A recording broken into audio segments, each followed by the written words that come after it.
from Augusta. You're watching News 12 live at 5.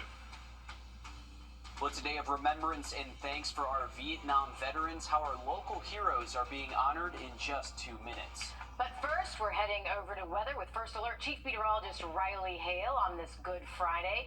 As you can see from our Beach Island camera, it is a beautiful and sunny day. Yeah, Riley, what can we expect heading into Easter weekend, our first weekend in what feels like a very... All right, thank you, Riley. Ceremonies and celebrations across our area today, marking National Vietnam War Veterans Day.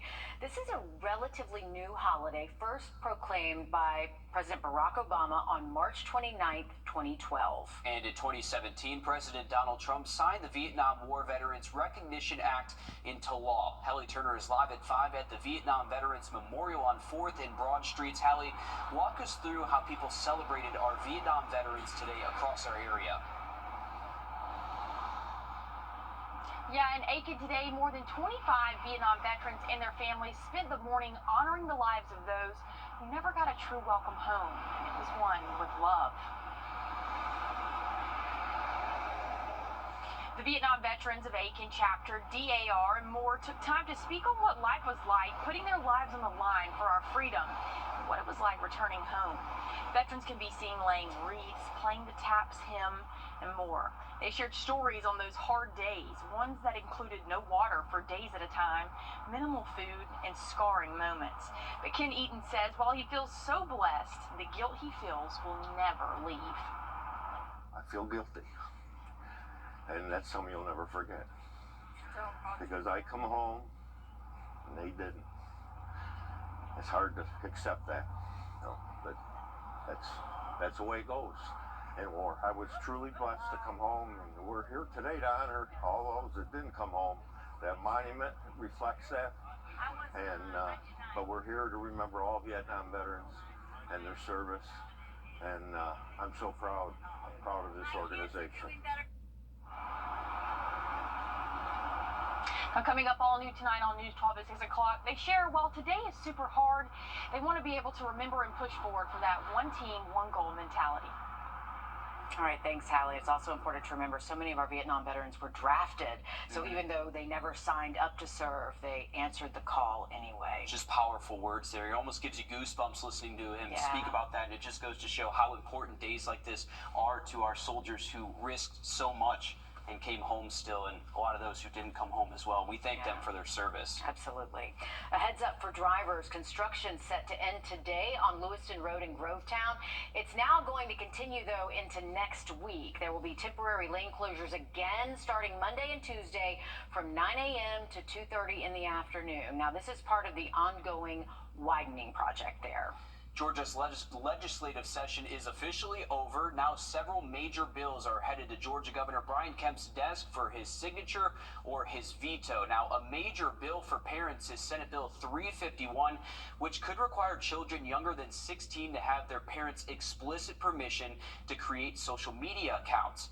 It would also ban social media use on school devices, require porn sites to verify a user is 18 or older, and mandate school education on social media and internet use. A number of other states have similar laws already. Those against this bill argue it could hurt teachers from showing educationally valuable YouTube videos in the classroom. The Pew Research Center found that up to 95% of teens report using a social media platform, and more than a third say they use social media almost constantly. Just ahead at 5:30, our State House reporter Abby Kasoris will highlight some of the other major pieces of legislation now headed to the governor's desk.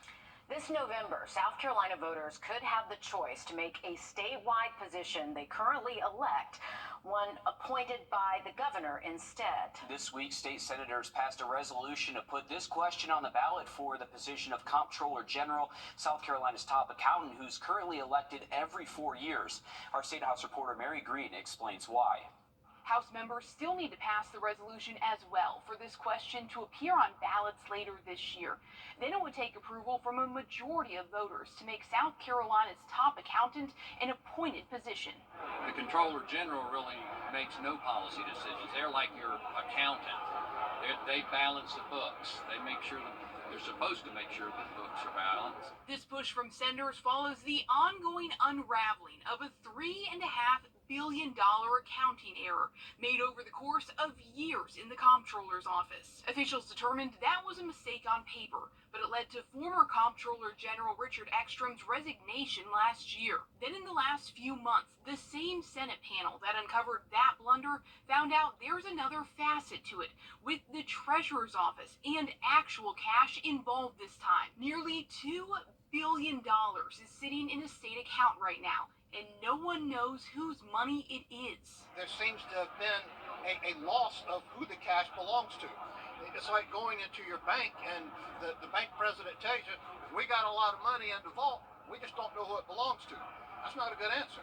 And the investigation into this nearly $2 billion has led to some finger pointing between new Comptroller Brian Gaines and Treasurer Curtis Loftus. Both men will appear before that Senate panel next week as they work to try to get to the bottom of this latest debacle. Reporting from the State House, I'm Mary Green. Comptroller Gaines was appointed last year by the governor after his predecessor's resignation. Gaines has previously said that he supports making this position one that's always appointed instead of elected every 4 years. Live at 5, you're looking out over Hartsfield-Jackson International Airport in Atlanta. TSA officials say today will be the busiest travel day of the month. Many major cities across the U.S., including Metro Atlanta, are heading into spring break today. Not us, though. Major airport renovations are on hold as TSA agents predict 94,000 people will fly into or out of Atlanta today alone. So far, no major flight delays or cancellations. Knock on wood for that one there. We don't want any, that's a mess. If that happens. Just did it, yep. We're good. All right, Alec Murdaugh's legal team is fighting to make his polygraph test public. He is currently serving 2 life sentences for the murders of his wife, Maggie, and his son, Paul. Now, a court filing by federal prosecutors says Murdaugh broke their plea deal after he failed a lie detector test last year. Prosecutors want the results of that test and other reports to be sealed. In a 4-page response, Murdaugh's lawyers say that their client denies breaching the deal. They also argue sealing that the records would, quote, violate the public's right to the truth. The government says sealing the information is necessary to protect the ongoing grand jury investigation. Police canines are an essential tool for many law enforcement officers, but they are very expensive. They can cost tens of thousands of dollars. One Georgia woman is spreading some good in her community by gifting a police canine to her city in honor of her late father. Regina Roebuck, who made that donation for Ackworth, says the department often looked out for her elderly father. And she says that's why she decided to sponsor a police dog in his memory. This is just a small way of repaying Chief Dinner, Chief Evans, and the Ackworth Police Department for being a part of my family and making a huge impact within the community. The Ackworth Police Department says Canine Roebuck, of course named after her father, has recently made his first arrest, helping officers find a man with outstanding warrants who ran from a traffic stop. A South Carolina man says he's living a nightmare after an alleged arsonist gives police a fake name. We'll show you the fallout he's now battling coming up next. Riley? And we have had great weather for a Good Friday and continuing nice conditions through Easter weekend. We'll have that full forecast coming up. Roof Savers. Save your roof, save your money. I'm here with you. I'm Nora O'Donnell with the CSED News.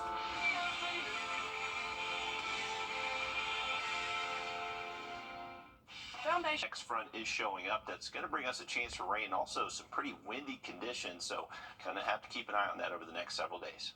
All right, will do. Thanks for that, Riley. A case of a stolen identity has turned a South Carolina man's life upside down. A man arrested in Columbia earlier this week is accused of setting fires inside 2 Walmarts. Now, the problem is that suspect gave police a different name. Nick Neville explains how this is now impacting an innocent man who doesn't even live in Columbia. Hunter Laycock is having a week he never wants to relive. Trying to undo the damage after a man arrested for a pair of Columbia area arsons identified himself to police as Laycock. Even now, it's like I just don't know what to do. I feel like I'm sort of in this like limbo state where it's like things are somewhat cleared up, but things are still out there. Laycock, seen here on the left, is 22. Jarrett Stacy, 27, is the man who gave Laycock's name to police. My first thought was just get to the police, try and get someone else to sort it out, because I did not feel that as an individual I had much power. Stacy has a lengthy criminal history, including multiple prior arrests and convictions in South Carolina and other states. Exactly how this mix-up got so far remains somewhat of a mystery, but Laycock believes he can trace this back to losing his ID a few months back. I don't know exactly how it got from Greenville to Columbia, but it all traces back to a missing driver's license. Columbia Police says Stacy gave officers the false name when he was arrested, but did not have an ID with him. A spokesperson says they're working to find out how the suspect got Laycock's full name and date of birth. Alvin S. Glenn says they fingerprinted Stacy per protocol, but a spokesperson for Richland County, which runs the jail, declined to answer questions about whether that fingerprint tied Stacy to his prior arrests. Laycock describing to me what the last few days have been like, explaining himself to coworkers. I've had to tell 2 bosses and an HR person, and every time their face just goes like, because it's a wild thing to hear. That's not what you expect to hear from a 22-year-old guy who's been here for 6 months walking into your office for the first time. Now, Laycock says that police have been very apologetic, but says when Googling his name, articles naming him as an alleged arsonist are still popping up. The Columbia Police Department has since clarified that it's Jarrett Stacy who's charged with arson in the 2nd degree, not Hunter Laycock. Stacy is now also charged with identity fraud. Still ahead, Coca-Cola now under the microscope. They're linked to an investigation into abuse of women and children who harvest sugar for their soft drinks. First Alert Radar, powered by Jim Hudson Automotive Group. It's stunning new accusations involving Atlanta's own Coca-Cola allegedly profiting off of the exploitation of children and women working in the sugar industry. Those claims were published in a New York Times investigation this week. And as Andy Pirati explains, public documents show Coke has been aware of child labor issues for more than a decade. A New York Times investigation reveals alleged human rights abuses in India's sugar industry and how Atlanta-based Coca-Cola profits from exploitation of women and children who harvest the sugar used by the soft drink giant. In the morning, they go off to these sugar fields and they spend pretty much all day cutting sugar, and it's really, really kind of backbreaking work. Maga Rajagopalan is one of the New York Times investigative reporters who broke the story. And how many hours a day are we talking about? I mean, I don't know, like 12 to 15 hours a day. I mean, it's a very, very long day. Also, like, what's really important to know is that they sleep on the ground, like, pretty much on mats. Rajagopalan says she and her team interviewed dozens of people in the sugar supply chain, including laborers, contractors, mill owners, and aid workers. They uncovered young girls pushed into illegal child marriages so they can work alongside their husbands, gathering sugarcane.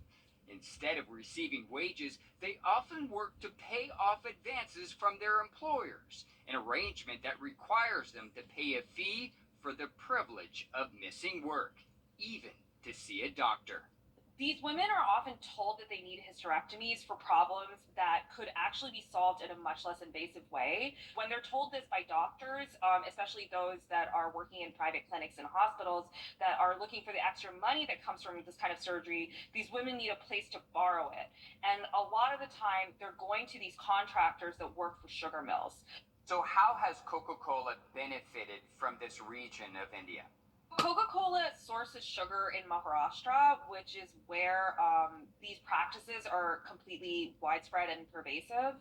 They also buy from both Dalmia and NSL Sugars, which are 2 companies that own factories where we found that agricultural workers were going through these kinds of abuses.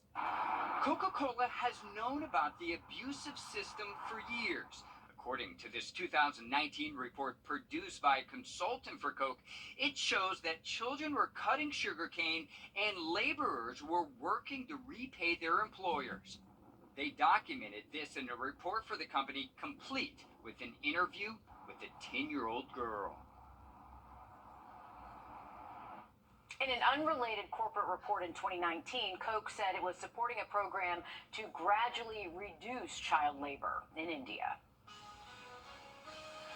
Well, sunny skies will stick around through the weekend. No rain expected until we get to next Wednesday. Have another quick look at that forecast just after the break. It's March Nights on CBS. Trust Chief Meteorologist Riley Hale for your first alert. You're watching News 12 live at 5. Continues. Welcome into Live at 5. You're taking a live look outside over Beach Island as we check in with First Alert Chief Meteorologist Riley Hale. That's a good Friday, Riley. For the first time in several weeks, we have a beautiful weekend ahead for Easter weekend. No rain, no overcast skies. Oh, yeah. For the first time, Thanks, Riley. Enjoy the quiet while you still can. This is the last weekend before a busy 2 weeks of golf begins in our area. Yeah, pretty much everyone is anticipating the upcoming events because it's no question just how huge of an economic impact all of this has on our community. Our Sydney Hood is live at 5 in downtown Augusta. And Sydney, in the last year, several new businesses have opened, and this will be their first Masters. Walk us through how they're getting ready for the crowds. Well, we've all heard that the key to success is preparation, and for a lot of these businesses in downtown Augusta, they are ready and prepared for what they are hoping to be a very successful next couple of weeks. Kind of think about it this way. You know how exciting it is whenever that extra bonus hits your paycheck. That's exactly how the first half of April is for these local businesses. And to kind of put things into perspective for you, Destination Augusta says credit card spending for the month of April last year was $44.7 million. That's a 204% increase over the average of all the other months out of the year. And the best part about all of this is that huge chunk of change is all spent locally. We love Augusta. Augusta is what made us who we are. And B, when I travel, I notice that there are a lot of the same chains everywhere. And it's like, I don't feel like I'm getting a real feel for the city. Augusta has a lot to offer. We have a rich history. And we're just really would like to showcase it and celebrate it. Now, keep in mind, this is the time of year these businesses spent months preparing for. Now, what exactly goes into it and how do they do it? Find out all new on News 12 at 6 o'clock. Yeah, you could call this the calm before the storm outside right now. It's the 13th month of the year for a lot of these businesses who need a lot of this business throughout the year as well. So something good to look forward to. Thanks, Sydney, for keeping us updated. Well, a suspect in a deadly shooting in Johnston is caught all the way in Maryland. SUD says 37-year-old Quinnell Anderson is charged with murder in connection to the deadly shooting earlier this month. Anderson is accused of shooting and killing 35-year-old Ricky Martin Jr. outside an apartment complex on May Street back on the 2nd. 37-year-old Roscoe Poe is also facing a charge of accessory after the fact to murder. Georgia Senator Jon Ossoff is announcing more than $300,000 that will go towards Augusta-Richmond County's crisis intervention team. Senator Ossoff says this is part of a bipartisan funding project that he and Senator Reverend Raphael Warnock spearheaded together. The Crisis Intervention Team, or CIT, will be a co-responder team with mental health specialists that will respond to mental health emergencies right alongside law enforcement officers. Sheriff Richard Roundtree says having the CIT will help keep our deputies safe and will help route people to mental health centers instead of the detention center. Today, the first of many classes have graduated from the new Columbia County Sheriff's Regional Training Center. The center was founded back in December, allowing the county to conduct all state-required training right here at home. Advanced and specialized training is also possible from this new center.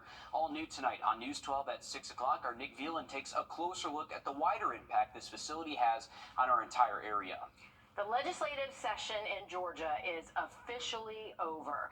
The only thing lawmakers were required to pass was a state budget, and even that was debated up until the very last minute. Now the state budget and several major bills are on the way to the governor's desk to either sign or veto. Georgia State House reporter Abby Kasoris breaks down what bills did and didn't make it.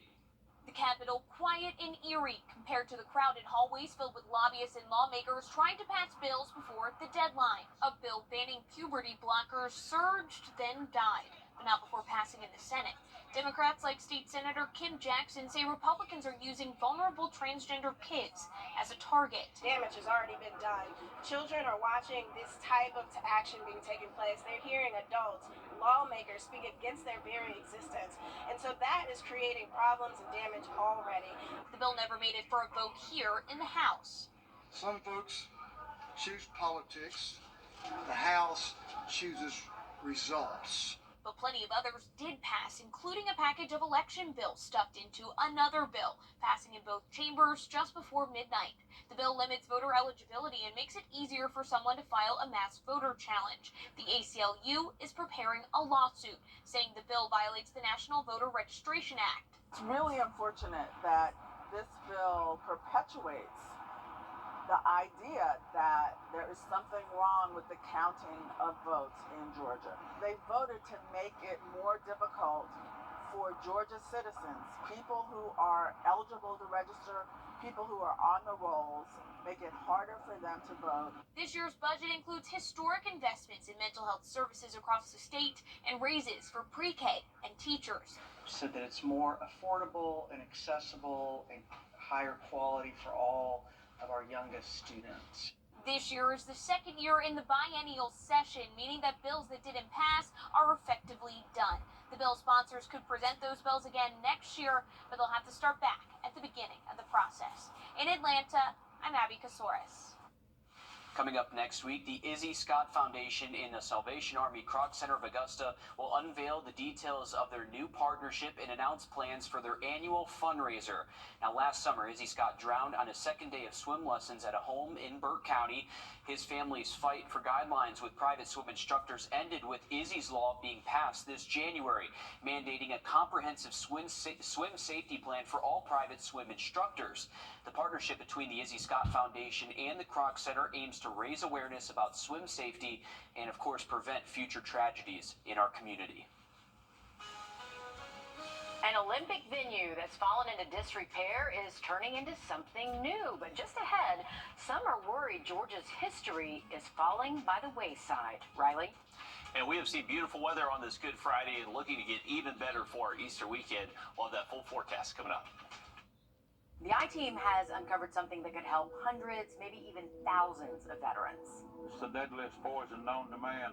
He was the very first person to prove to the U.S. government he was exposed to Agent Orange, not in Vietnam, but here in the U.S. at Fort Eisenhower.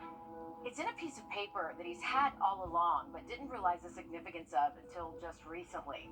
It's this, a statement, and he says it could prove that Agent Orange was stored at Fort Eisenhower until the mid-'80s. That's decades after the government said it was there. I've never seen an opportunity so great as this one. We're talking to you and getting this information out could help maybe 300 or 400 veterans in one link. We'll post this document and some others that veterans could use for their claims with the VA. You can also watch our story right now on WRDW.com and all our streaming channels. Time and temp. Early next week, temperatures finally above average after a little bit of a cool streak here recently, but behind that rainfall Wednesday, our temperatures do drop back below average by next Thursday. All right, thanks, Riley. We're going on nearly 28 years since Georgia hosted the 1996 Centennial Olympic Games. Atlanta still carries that host title with pride. But the once thriving Olympics Tennis Center in Stone Mountain will now become a housing and retail development center. As Adam Murphy explains, there is both pushback and hope for the new area. Now I'm smashing them. There is a love for the game of tennis in Atlanta that Onyx Derman will tell you is unmatched anywhere else. I used to play high school tennis out there. But she doesn't love that the Olympic Tennis Center up the road where she used to play has been demolished and is now a vacant lot. And also got to see the Olympics and watch Davenport play, so it's sad it's going away. Gwinnett County Commissioners approved the sale of this Stone Mountain Tennis Center site to a developer for more than $5 million. The sale will open the door to long-awaited redevelopment that should be a winner. We know for sure we're going to have an increase in tax revenues that we can reinvest into the community. The county acquired the 26-acre property in 2016 and then demolished the stadium and surrounding courts. The redevelopment will add retail, restaurants, and living, and is expected to create hundreds of jobs. I think that'll be nice, but maybe they should add some sports to it too. That would be cool. What I can tell you is there's going to be a green space on the site. Yeah, a couple courts, maybe pickleball. Everybody loves pickleball now. Whether it is a pickleball or whether it is keeping some of the tennis court memorabilia there, it's not many sites that can say we held the 1996 Olympic Games here. Now, there are still several locations around Atlanta that pay homage to the Olympic Games that changed the city forever, like Centennial Olympic Park, which you're taking a live look at right now, courtesy of EarthCam. As you can see, well, there are some people there out and about enjoying this beautiful spring day. Many of you have probably been there at some point. Absolutely. I'm sure there's a lot of people out there playing pickleball, too. Very popular these days, so let's see if they get a court over there. Sounds like fun. Good day to do it. When was the last time you backed up your computer? Have you ever backed up your computer? I'm Jamie Tucker. Coming up, I'll tell you why you really should and show you how. First Alert Radar, powered by Jim Hudson Automotive Group. Spring into Satcom. Click, click. What would you do if you lose your computer? Like if it suddenly crashes, all of your photos, videos, music, and your important documents could be lost forever. Yeah, but unless you have a backup, you might be good. Our consumer tech reporter Jamie Tucker explains how to make a backup of your computer. What the Tech, sponsored by Augusta Preparatory Day School. I've talked to many people who've lost everything on their computer due to a virus, malware, water damage, and they didn't have a backup. Now, many of us make a copy of important files and save them on a flash drive, but a copy is not a backup. A backup saves all of those hidden and protected files, and you can completely restore a computer from a backup. And it's not hard to do. The easiest way is a service such as Carbonite or iDrive that run in the background, and as you add, delete, and move files, the service builds a backup automatically. These services start at about $100 a year. If you want to do it yourself, you'll need to purchase a hard drive large enough to hold all of your files. It's best to get an SSD external drive. On a PC, you just go to Settings, Security, and Backup. Choose which drives to back up and the new drive where you'll store it. Windows will continually create a backup onto that new hard drive about every hour or so.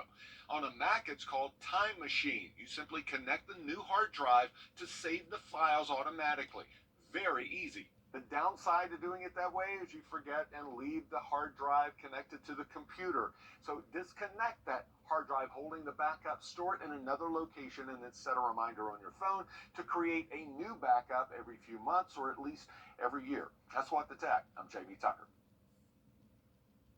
Experts recommend that every computer have at least one backup. If something happens, all of the files can be restored on another machine in just a few hours. A group of volunteers in Georgia are planning to build 2,000 feet of a living shoreline. These special cinder block type structures will eventually host living coral and other creatures that make up a healthy reef. Reefs also help fight erosion, but creating these artificial reefs, that is not an easy task. It's a strenuous day, right? You're passing along these cinder block type structures. Expect to get muddy and dirty and sweaty, but we have a lot of fun. These events. This is all possible thanks to a grant from NOAA to help build these living shorelines. This one will start being built in April at the Marine Corps Air Station in Beaufort.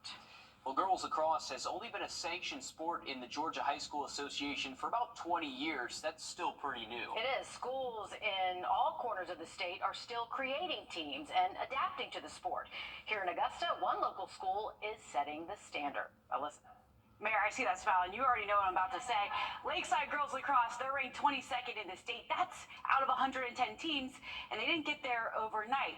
If you were to take even a glimpse at the leaderboard, the next closest team in terms of distance to the Panthers is Greenbrier, who sits back at 48. To inch towards the top, that means beefing up their non-region schedule. Check this out. The Lady Panthers have traveled on average over 100 miles to play away opponents. Rather than hurt them, distance has challenged them. How? Well, stick around at 6 and I'll tell you why. The only thing better being 22 is number 1, South Carolina taking on Indiana. Bree Hall and Camila Cardoso working overtime to keep the Gamecocks afloat in the first quarter, going on a 6-0 run to make it 26-15. That game now in the second with the Gamecocks still leading with the Hoosiers in the hunt.